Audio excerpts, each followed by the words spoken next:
trabajo se llama Todo está guardado en la memoria y habla sobre la evidencia y la credibilidad en la evaluación testimonial de la cámara Gesell, en cámara Gesell, perdón. Y fundamentalmente apunta a varias cosas, pero entre ellas a intentar poner un poco el eje en algunos déficits de evaluación que tenemos, en tratar de dar por tierra con uno de los últimos mitos que han instalado los defensores de los abusadores, que es el mito del discurso contaminado. Solo vamos a esbozarlo, pero en algún otro trabajo prometo desarrollar un poco más, que es imposible que haya un testimonio de un niño cuyo discurso no esté contaminado, en los términos en que se plantea la cuestión de la contaminación del discurso. Pero en todo caso, les leo el trabajo, que en serio es breve, y abrimos un poco el diálogo, porque me parece que en estas cosas está todo por decir y está bueno que los digamos, ¿no? Hoy a la mañana Carlos dijo un montón de cosas que nos alivió de tener que decir otras, ¿no? Pero porque, por ejemplo, hay una cuestión que es cierta: el poder judicial tiene lo suyo, la familia judicial tiene lo suyo, la corporación judicial tiene lo suyo, pero también es cierto que hay muchas oportunidades en las cuales nuestros informes no colaboran, ¿no? Recién Mónica daba el ejemplo de algunos informes. Yo no creo que no se pueda incluir en un informe, si uno trabaja con elementos psicodinámicos, no creo que no se puedan incluir cuestiones acerca de cómo atraviesa el Edipo determinadas cuestiones, etc. Yo creo que se pueden incluir, pero el tema que es fundamental tener en cuenta es cuál es el lenguaje que se utiliza, ¿no? Porque nosotros tenemos ejemplos bastante claros en nuestra disciplina. Yo trabajo mucho con psicoanálisis, no exclusivamente, pero trabajo mucho con psicoanálisis, y tenemos ejemplos claros donde hay desde el lenguaje un ejercicio de poder que busca excluir al interlocutor, ¿no? Esta cosa donde si yo hablo en difícil, si informo en difícil, si resuelvo en difícil, excluyo al otro, pero además doy una sensación de solidez y de sabiduría que solo yo la voy a poder transmitir, y así es donde nacen grupos de estudio, cursos, etcétera, etcétera, etcétera. Voy a aclarar que esta descripción que hago no responde exclusivamente a una línea teórica. Se puede ser lacaniano y hablar fácil, se puede ser freudiano y hablar muy difícil.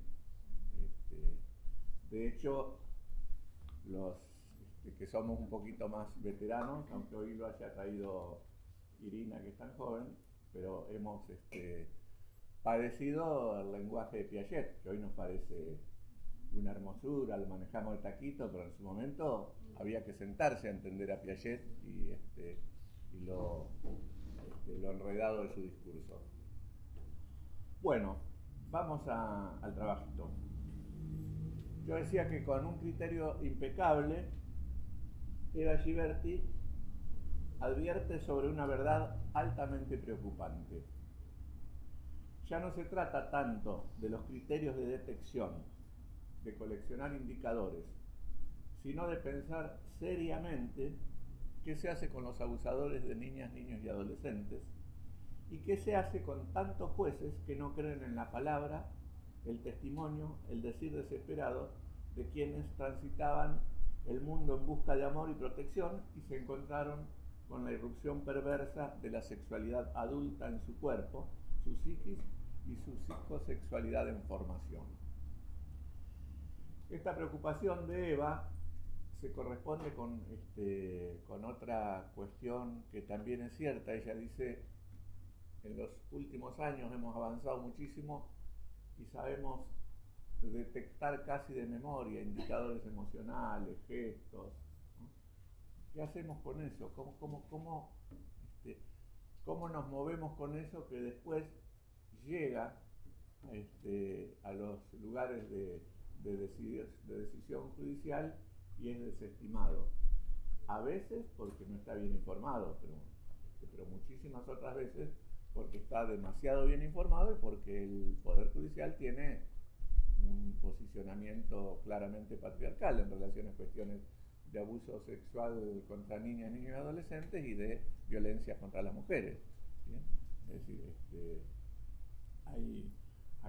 esos hechos no pueden soslayarse, pero lo que ella plantea y con lo que yo coincido y a mí me permitió empezar a pensar estas cosas es que, bueno, hay que pensar en serio, a ver cómo nos movemos, qué cosas hay que hacer desde lo corporativo bien empleado no es una mala palabra, qué cosas hay que hacer, cómo tenemos que reformar y repensar nuestras formas de informar, de qué manera convertimos el testimonio en evidencia, de qué manera transmitimos un poco más esta cuestión de la actitud de credibilidad, ¿no? Bueno, eso. No cito textualmente a la licenciada Giberti, esto lo aclaro porque si no Eva se enoja porque no dijo textualmente eso, pero tomo el concepto que nos sitúa el problema en su justo centro. Pero como es necesario saber de qué hablamos, pretendemos definir en primera instancia de qué se tratan: la evidencia, la credibilidad y el testimonio. Salvo las definiciones que da el diccionario, después les aclaro que las otras definiciones son más bien construcciones, no responden a definiciones de manual, ¿sí? Evidencia, dice el diccionario, es una certeza clara y manifiesta de una cosa, de forma tal que nadie puede dudar de ella ni negarla. Esta es la primera cuestión. Credibilidad es la cualidad de creíble, que puede o merece ser creído. Puede o merece ser creído. Registren esto.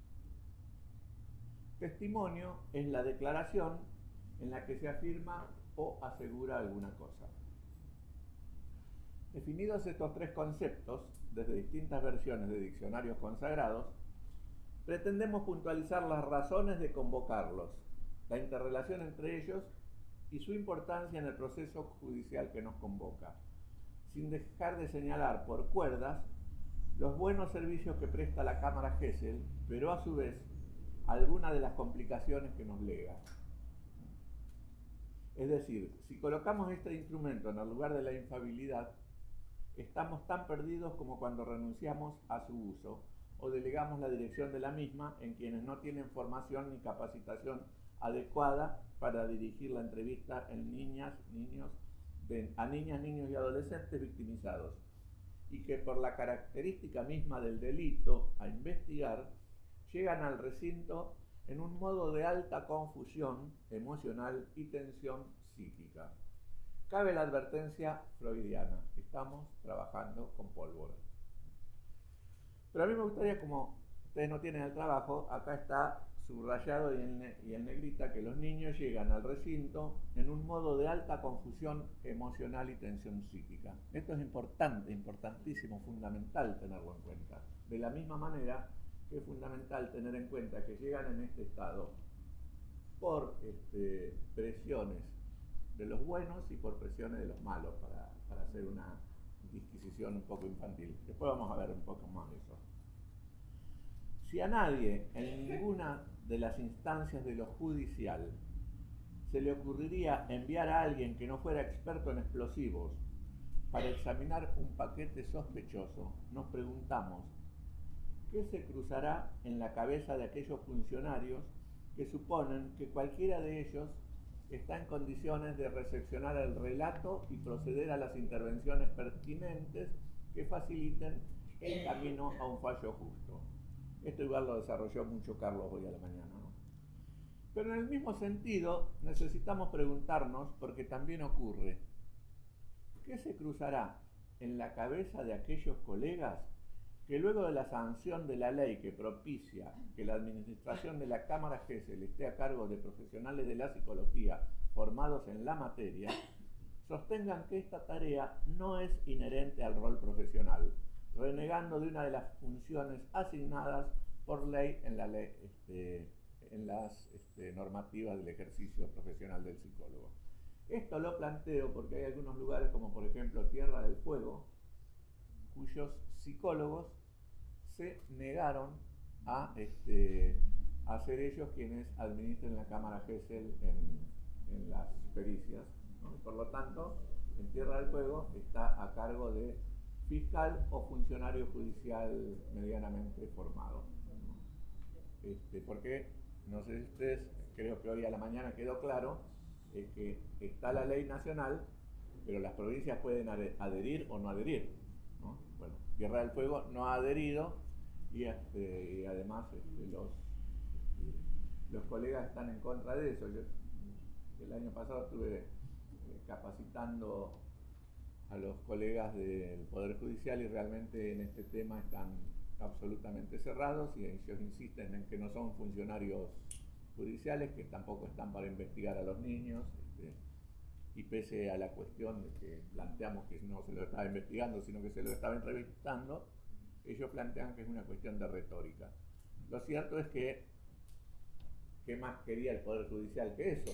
Así que, en realidad, entonces finalmente, casi siempre toma un fiscal acompañado por ahí por un psicólogo o una psicóloga. ¿Sí? Bueno.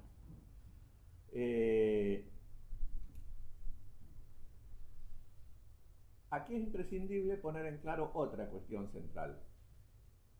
Ninguna de las instancias corporativas que intervienen en un proceso de detección, denuncia y juicio del delito de abuso sexual contra niñas, niños y adolescentes pueden rasgarse las vestiduras y presumir inocencias, ya que todos padecemos el entrecruzamiento de haber sido cocidos en el caldo de la cultura patriarcal que llama a la indulgencia en la mirada sobre algunos delitos que padecen mujeres, niñas y niños.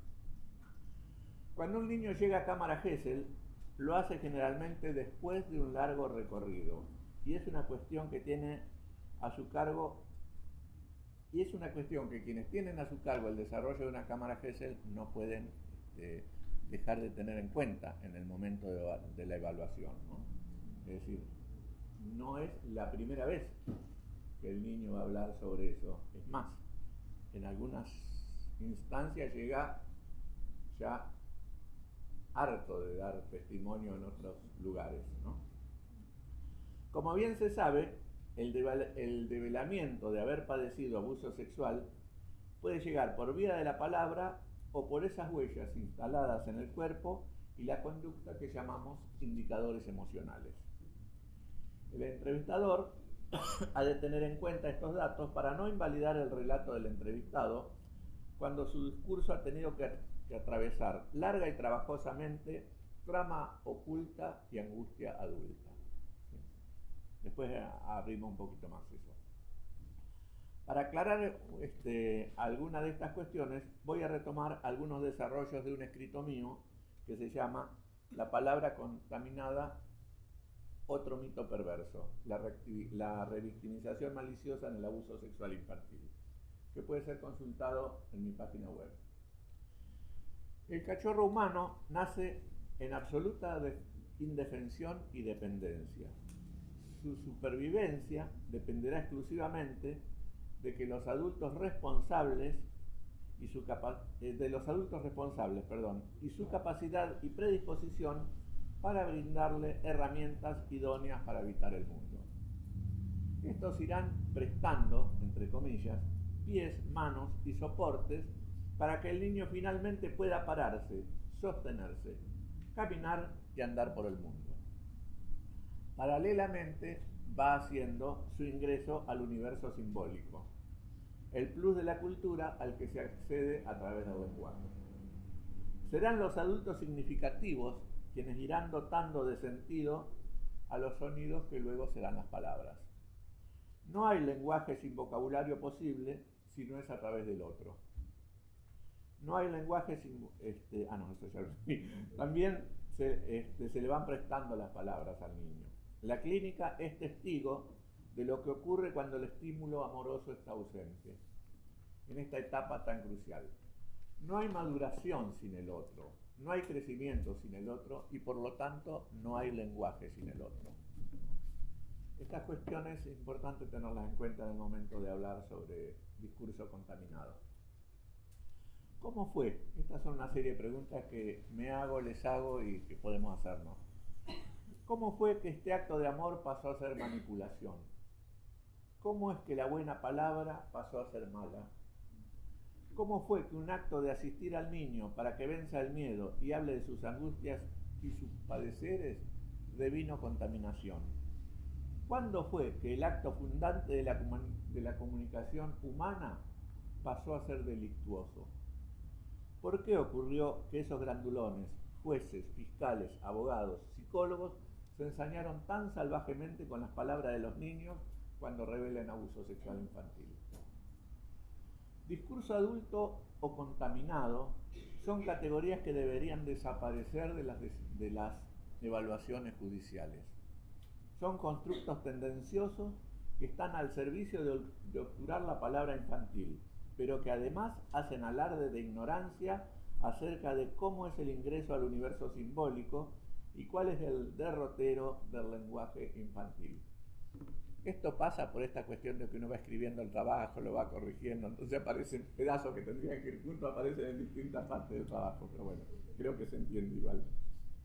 Pero el fin último es, además, intentar reducir al niño a una absoluta soledad, una vez que empieza a dar cuenta directa o indirectamente del abuso que ha padecido o está padeciendo. Estas inclinaciones fueron apareciendo en la medida que las defensas de los abusadores se fueron sofisticando, o que se rompió el mito y en las mejores familias se empezó a hablar y a denunciar el tema.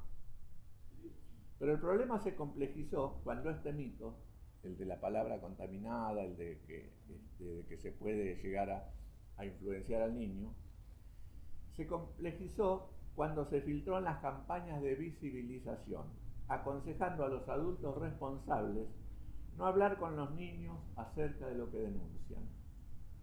Allí donde la palabra y la actitud adulta deberían actuar como contención y reaseguro, se establece una escotoma. El silencio, para no contaminar, es el llamado. Y entonces lo que llama la atención es que semejante mentira puede haberse establecido e impuesto de manera tan contundente aún en quienes nos consideramos bien pensantes.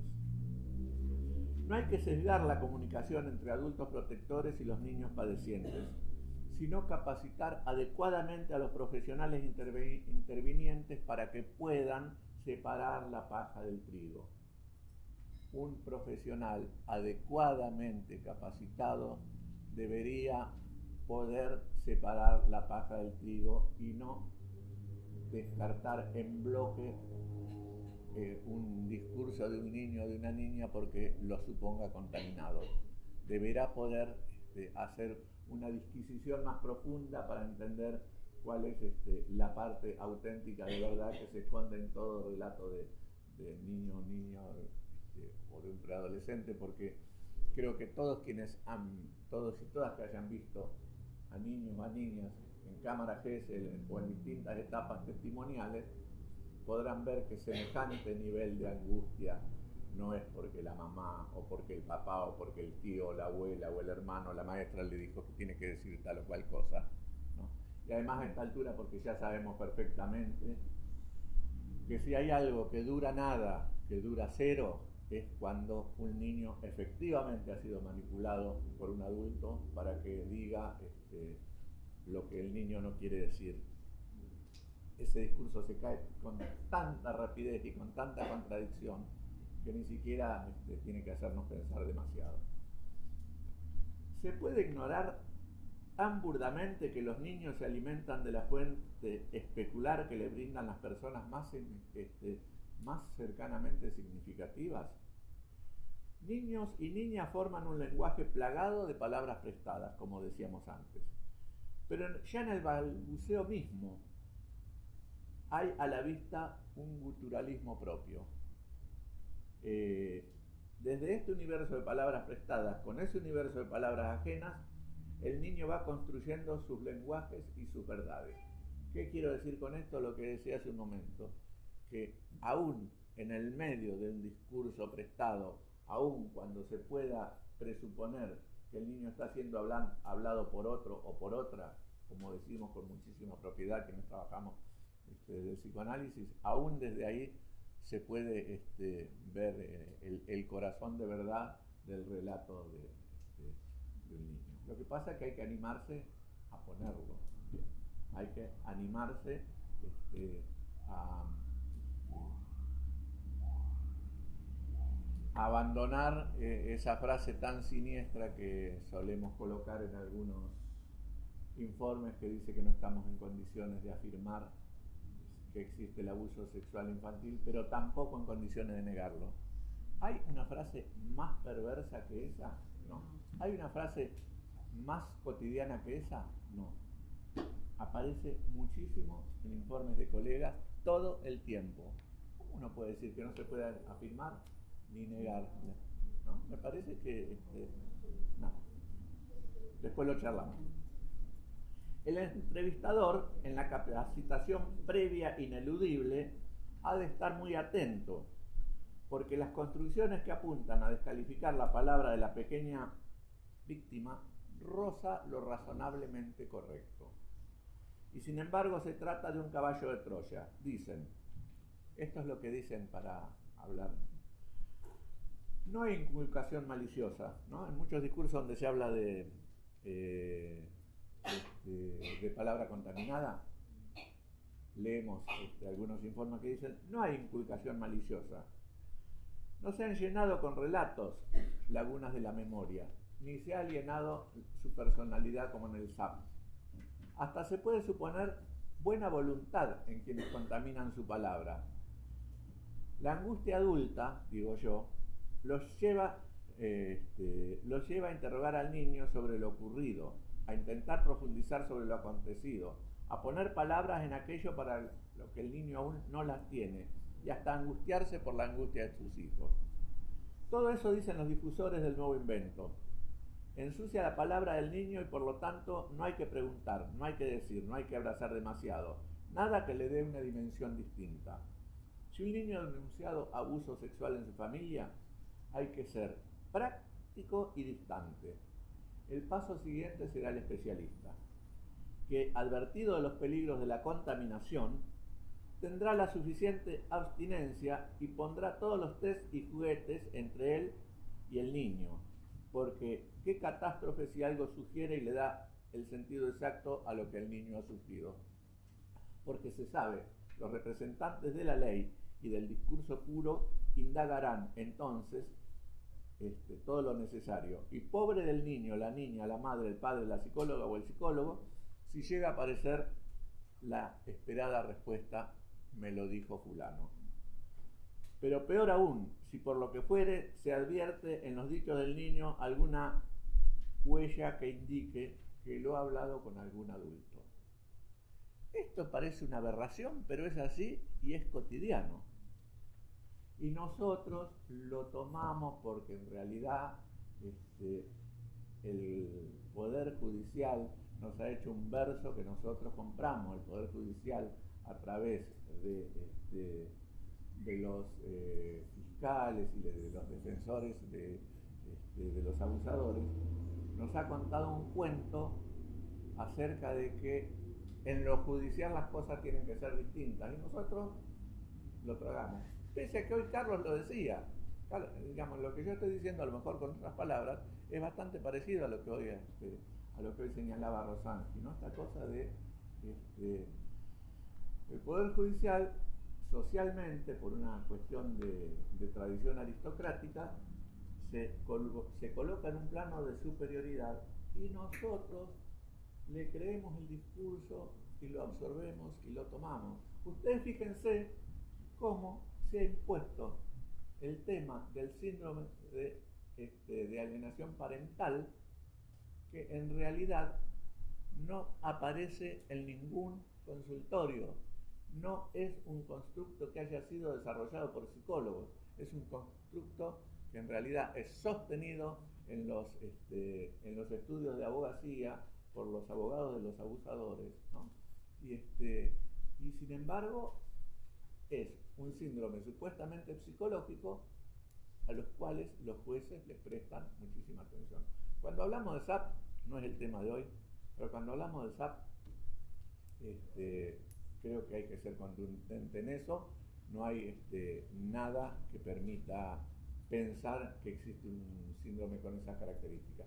Después podemos hablar en algunas circunstancias de madres manipuladoras, de padres manipuladores, de manipulación concreta hacia el niño o hacia la niña. Pero un síndrome es un invento que realmente no sé cómo pudimos haber dejado que avanzara de la forma que avanzó. Porque en realidad un síndrome, importante que recuerden, es un conjunto de signos y síntomas que caracterizan una determinada enfermedad, ¿no? Y nosotros eso lo estamos comprando con moño y todo. Sigo.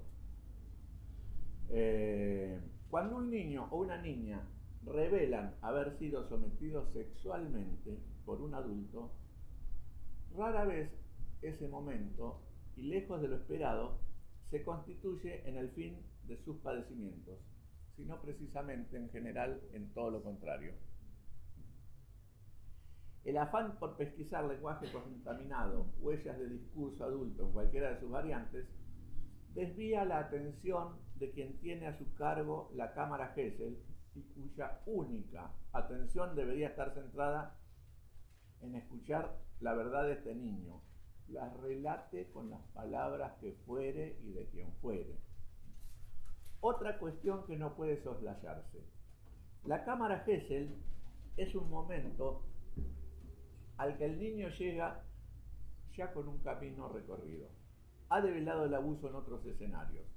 Ha hablado o ha callado, pero padecido la presión de su palabra o su silencio. Es decir, el niño está presionado para que se calle por las características propias del abuso y está presionado para que hable por quienes quieren o queremos que la justicia actúe, ¿no?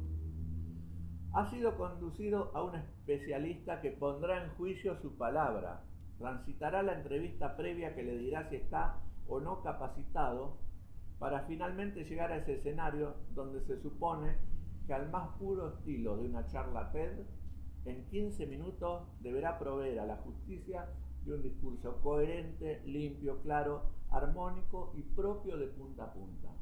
Todo esto es lo que se le exige a un niño o a una niña. Por suerte, gracias a la cámara Gesell y a otros instrumentos de entrevista, por suerte hoy no tiene que estar como entraba antes en un salón repleto de gente vestida de traje, etc. Este niño ha sufrido amenazas para no hablar, presiones para hablar, y sabe que detrás de ese vidrio de la cámara Gesell se encuentran quienes esperan una u otra definición. Me viene al recuerdo una situación en Mar del Plata donde participé como perito en un juicio en un colegio religioso el año pasado, donde hubo 25 testimonios de niños y niñas que daban cuenta de haber sido abusados por la profesora de educación física. Finalmente la profesora fue absuelta porque la justicia determinó que en realidad el discurso había sido armado por un par de madres y que las otras entraron en pánico colectivo, este famoso cuento que siempre se dice. Pero a lo que iba en relación a la cámara Gesell y a esto que el niño o la niña tienen que tolerar, es que estábamos en la cámara Gesell y se escucha ruido, se escucha hablar, y la niña dice: están todos ahí atrás. Y desde ese momento no habló más. Desde ese momento no habló más. Dijo: no me acuerdo que estaba hablando, pero igual no quiero hablar. A los 5 minutos hubo que cortar la cámara Gesell. Pero quiero decir, a todas las presiones que venimos hablando, la presión de que sabe o que lo están mirando por por videocámara o que están detrás de los espejos. El niño y la niña develarán su verdad en ese espacio, como decíamos antes, con palabras, con gestos y diversos indicadores. El psicólogo o la psicóloga que esté a cargo requieren tener la capacidad de traducir lo que aquellos traen, para lo cual necesitan conocer profundamente desarrollos cronológicos esperables y manifestaciones psicodinámicas profundas. Hemos presenciado algunos episodios que culminaron con la sentencia "el niño no habló", cuando en realidad debería leerse "el entrevistador no escuchó". No será la cámara Gesell la que determine si un niño fue abusado, pero una actitud de credibilidad basada en la evidencia del testimonio, no necesariamente verbal, permitirá dar cuenta de signos compatibles con el abuso sexual infantil. El resto es tarea de los jueces y el debido proceso si lo hubiera. Hay que tener un desconocimiento muy grande acerca de la niñez y su conformación psíquica para suponer que un niño o una niña pueden atravesar semejante selva sembrada de amenazas para intentar sostener algo que jamás sucedió o que solo ocurrió en sus fantasías. Más me inclino a pensar que lo que ha fallado son, previo al juicio, todos los auxiliares de la justicia que no supieron, no pudieron o no quisieron escuchar la palabra de la niñez. Porque niñas y niños no mienten cuando relatan haber padecido un abuso. Y esto no es una apreciación ideológica o principista, sino una evidencia basada en una verdad de perogrullo. No están en condiciones de relatar aquellas situaciones que no han padecido, no están en condiciones de sostener aquello que se les ha inculcado. En esta batalla, Freud y Piaget están de nuestro lado, y algo sabían de la psiquis de los niños y de las niñas. Gracias.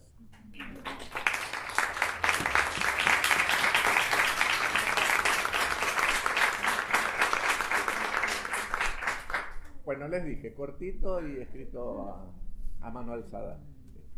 Ahora me gustaría, nada. Tenemos unos minutitos para...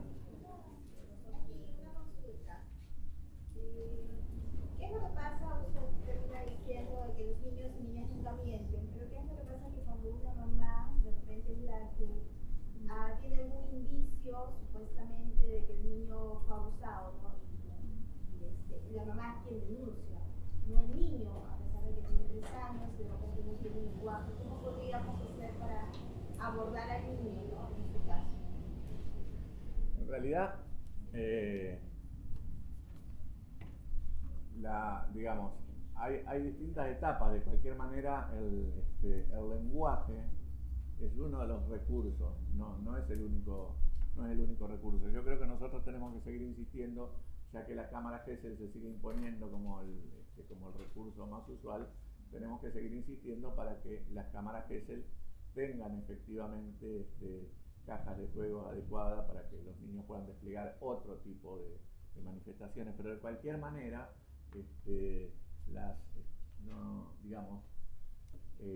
hay distintas instancias, no solamente en la entrevista al niño se puede detectar el abuso sexual infantil, a veces a partir del testimonio de adultos y del trabajo con esos adultos también puede llegar a establecerse algún tipo de criterio de veracidad en relación a lo que están diciendo.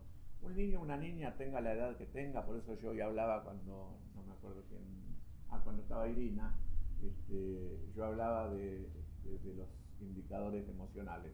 Un niño o una niña, no, de la observación de bebés, digo. Un niño o una niña, tenga la edad que tenga, siempre manifiestan de alguna manera estar sufriendo alguna cuestión grave como esa. Cuando nosotros hablamos de indicadores emocionales, decimos siempre que son indicadores que no son específicos, ¿no? Que la especificidad en todo caso la da el contexto.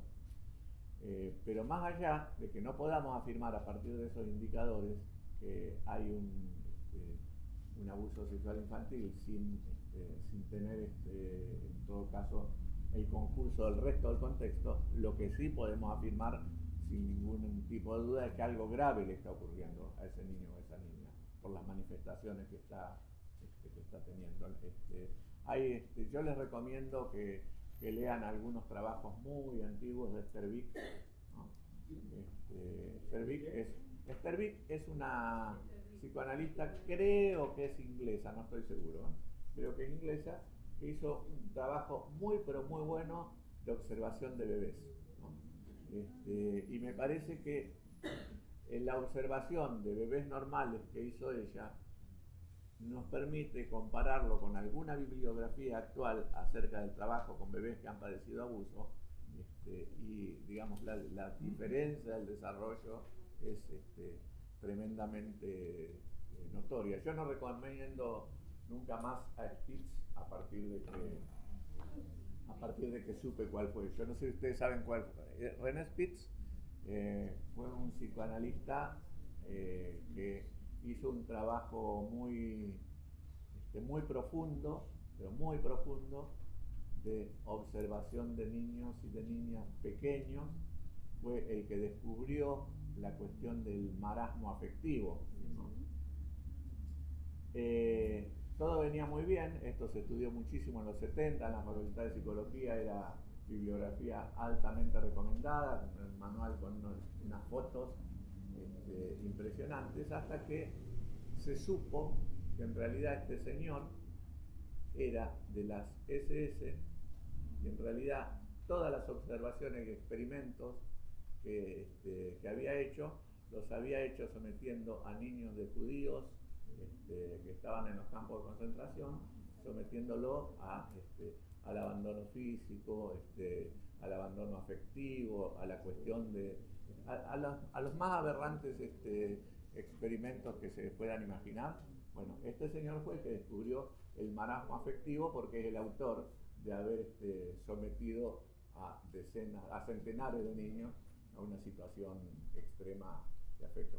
Bueno, no sé si te contesté, pero más o menos Yo, bueno, soy como insistente, pero a eso vengo, porque es mi trabajo. Nosotros una vez hice una GESE con una nena chiquita, habrá tenido 3, 4 años, donde el lenguaje era muy... A ver, no era pobre el lenguaje, sino la situación. Como dice usted, de mucha tensión, llevaba a que no hablara nada. Permitió el fiscal que entre la mamá en la sala, en un rincón, como para ver si se sentía la nena más contenida. Igualmente no habló. Nosotros, en última instancia, tenemos una caja con muy pocos, algunos muñecos y muy pocos juguetes, porque si no como que se va desvirtuando, me parece, si hay mucho. Entonces, pero tienen. Tenemos. Ya están avanzadas. Hizo un juego muy sexualizado y no acorde a lo edípico, digamos, porque estaba en la etapa edípica de esa edad, con la muñeca, con el muñeco, con el sacarle la ropa, el levantarle el vestido, bueno, un montón, y bueno, directamente cuestiones a las partes íntimas de los muñecos. Entonces yo digamos, ahí hay un punto, la nena no habló, no dio datos, sí estaba la declaración de la madre de que le había dicho que fulano había hecho tal cosa, la nena le había contado. Es un caso que no llegó a, o sea, por lo menos no llegó más a pericia, hace 3, 4 años que se hizo la GESE. Supongo que habrá quedado desestimado por la falta de relato de la nena, a pesar que en el informe, porque nosotros hacemos, y lo dice la ley, un informe de lo que observamos en la testimonial, que ese es otro punto, que con esa idea también vine al curso para ver qué se informa también, porque por ahí nos piden que pongamos que no fabula, que no miente. Es una entrevista de, algunas duran unos minutos, y cómo yo puedo hacer inferencias muy desde lo psicológico. Entonces, bueno, es todo un tema. Mira. También. Y bueno, yo puse eso en el informe, de que había una erotización prematura, que no era acorde a la edad cronológica de la nena, sin dar, digamos, una cuestión cuestión ya más pericial, pero sí de lo que observe en el juego. Y ahí quedó. Vos como perito, ahí. Claro, Vos como perito oficial. Bueno, dos cosas. Por un lado, te juro que no es tirar la pelota afuera, pero seguramente Macarena, después de su trabajo, te lo va a responder muchísimo mejor que yo. Yo prometo, dentro de muy poquito voy a la Villa María, al colegio de psicólogos, a dar una capacitación, así que por ahí no Ella puedo. estuvo aparte acá, yo lo fui a ver ya. Bueno, Ella estuvo. pero ahora voy a ir a Villa María específicamente al colegio. Al colegio. Bien. En realidad lo que necesitamos es ampliar el concepto de la palabra del niño, porque si no nos queda muy acotado. Lo que vos estás diciendo, les guste o no les guste a los operadores judiciales, y con esto ya le veo la cara a Macarena, así que con esto vamos cerrando.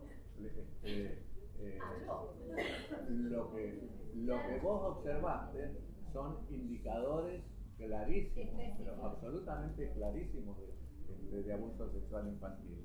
Lo que nosotros tenemos que intentar olvidarnos. Irene Interi decía hace años, no sé si lo sigue diciendo, que por ahí era hasta importante que el psicólogo no supiera, el que va a hacer la pericia no supiera demasiado del caso para evitar saber si había un acusado, una acusada, etcétera, y que se pudiera remitir estrictamente a ver si lograba establecer si hay o no elementos compatibles con abuso sexual infantil, porque el resto es tarea de los jueces, ¿no? Pero en este caso que vos contás,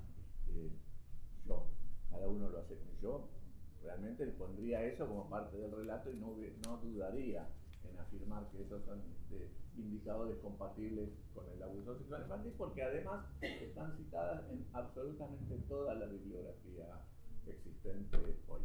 ¿Sí? ¿Algo más o cerramos el boliche y nos vemos en la próxima? Las preguntas que queden, como ya dijo Macarena antes, las vamos enviando por mail y prometemos ir respondiéndolas. Bueno, muchísimas gracias de corazón, ¿eh?